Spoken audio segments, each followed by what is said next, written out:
I was 34 years old when a doctor looked me straight in the eyes, her hand on my shoulder, and said something that shattered everything I believed about being a man. My mother was standing right beside me, repeating for the 1,000th time in my life, "Suck it up, be strong." But what that doctor said next made me collapse right there in that cold hospital hallway. And for the first time in my life, I couldn't and didn't want to hold it in. What she said completely changed my life, my marriage, my relationship with my son, and nearly cost me everything. But before I tell you what happened in that hallway, you need to understand how I got there. If you've ever felt like you can't show weakness, that you need to be strong all the time, stay with me until the end of this story, because it might change your perspective too. And subscribe to the channel and hit that notification bell, because here we talk about real things, the ones nobody has the courage to talk about. Now let me tell you everything from the beginning. My name is Marcus, I'm 34 years old, married to Sarah for 8 years and father to Ethan, who's 5 now. I work as a commercial manager at a tech company. At least that's what I was 3 months ago, before everything fell apart. I grew up in a traditional family in Phoenix, Arizona. My dad, Robert, was a construction foreman, one of those men with a firm handshake and few words. My mom, Linda, was always loving in her own way, but she came from a generation where showing emotion was a sign of weakness, especially for men.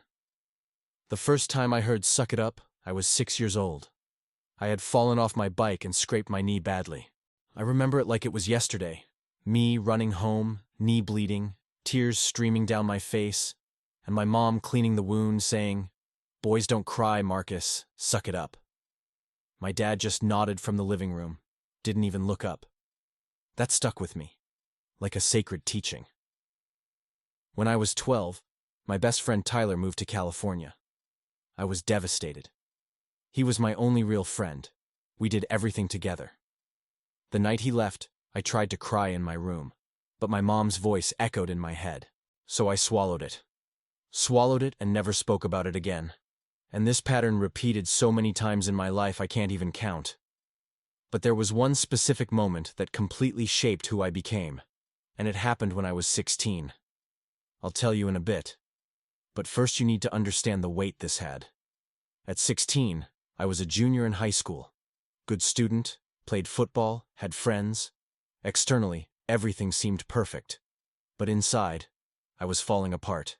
The pressure of college applications, my dad's expectations that I'd become an engineer like he always wanted to be, breaking up with my first girlfriend. Everything was suffocating me. One night, I had a panic attack. My heart was racing, couldn't breathe, thought I was dying. I managed to get to the living room where my parents were watching TV.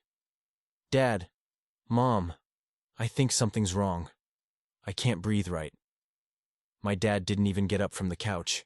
"That's just weakness. Go outside and get some air." My mom was a bit more attentive, gave me a glass of water, but said, "You're nervous about the SATs, that's all.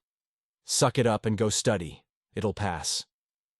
I went back to my room, lay in bed, and for the first time, I had a very dark thought. I thought, if I disappeared, at least I wouldn't disappoint anyone.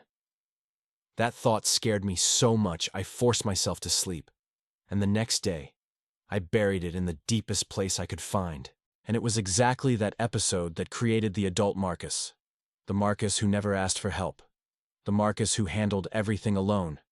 The Marcus who was about to lose everything without even realizing it. But hold on, because before getting to the hospital, there's something else you need to know about me.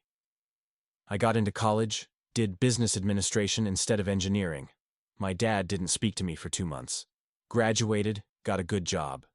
Built the perfect armor. Marcus, the problem solver guy.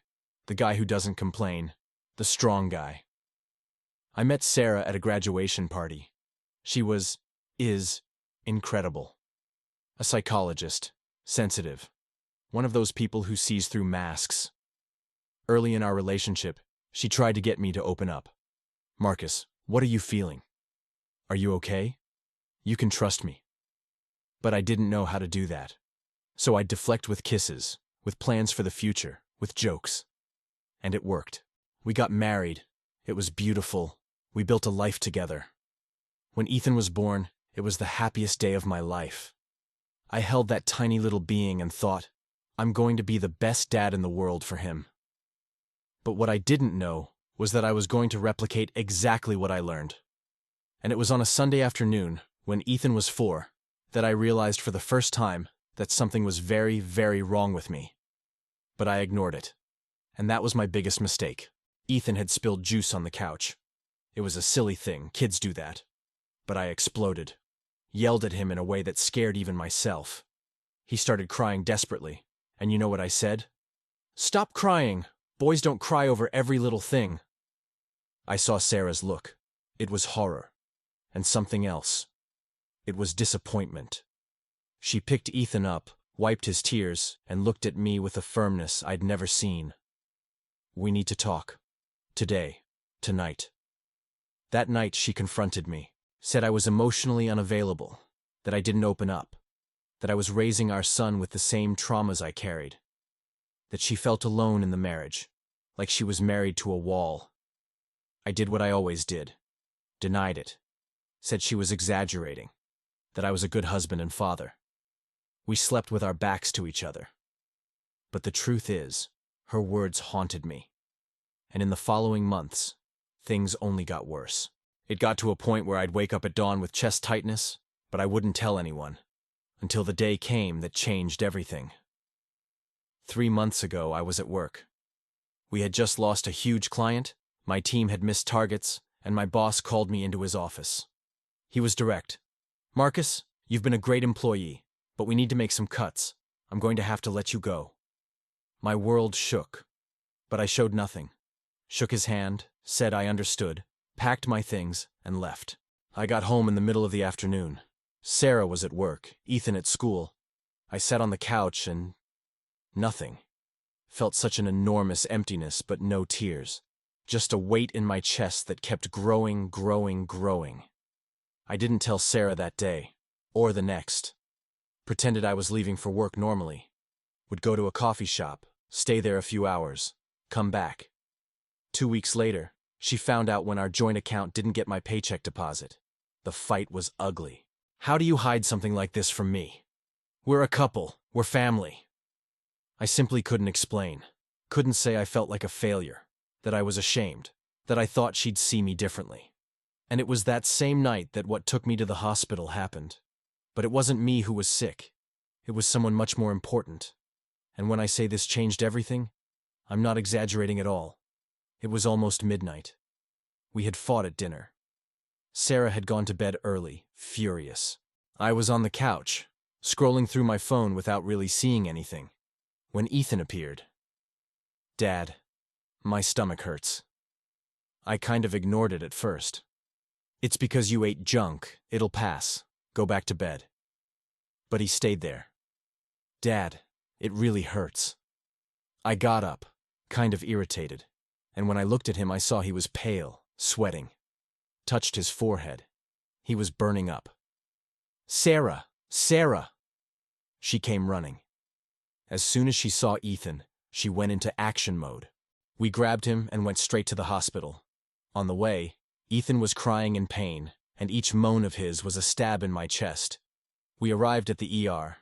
The pediatrician, Dr. Jennifer Hayes, examined him quickly and ordered urgent tests. Possible appendicitis. Risk of peritonitis if it ruptured. Ethan would need emergency surgery. I signed the papers with shaking hands. Sarah was panicking but controlling herself. I was empty. Could only repeat on autopilot. "It'll be okay. He's strong. It'll be okay."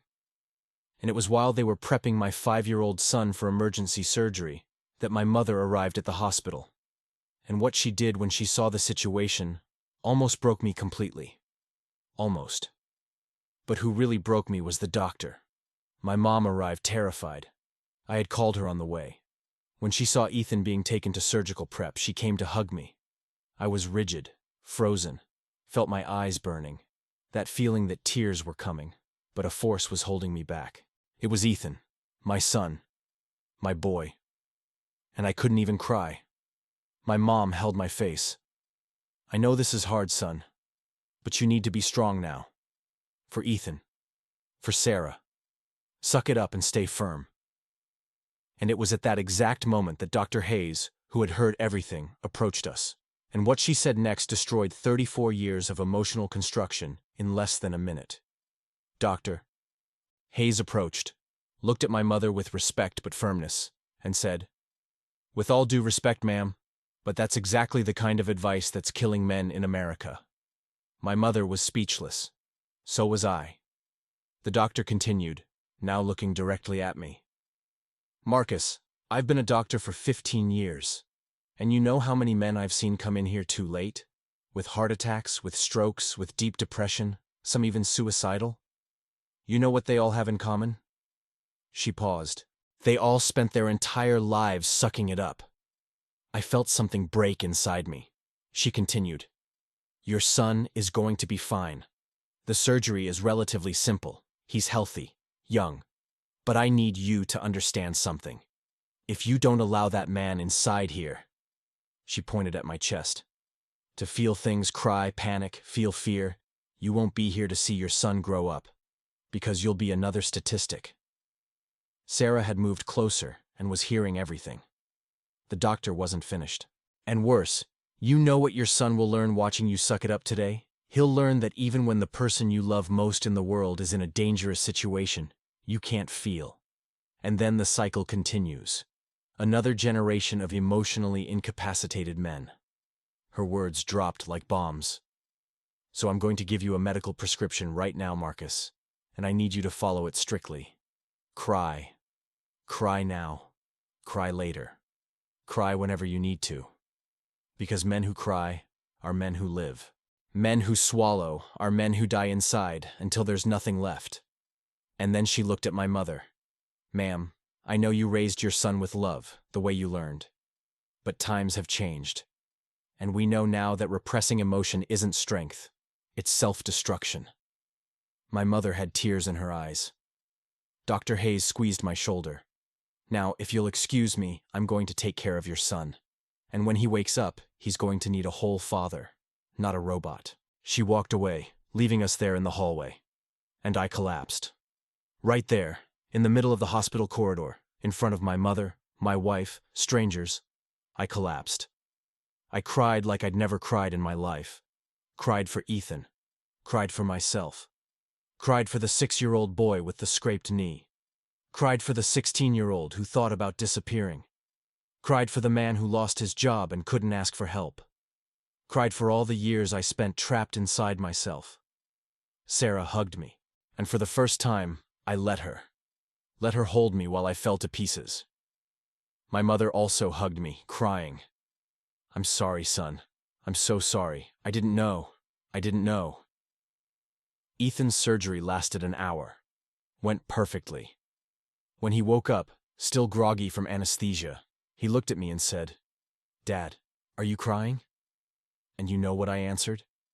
"Yes, buddy, because I was really scared of losing you. And it's okay to cry when we're scared.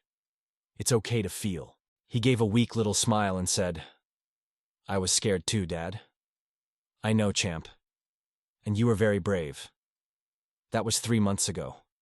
Since then, a lot has changed. I started therapy.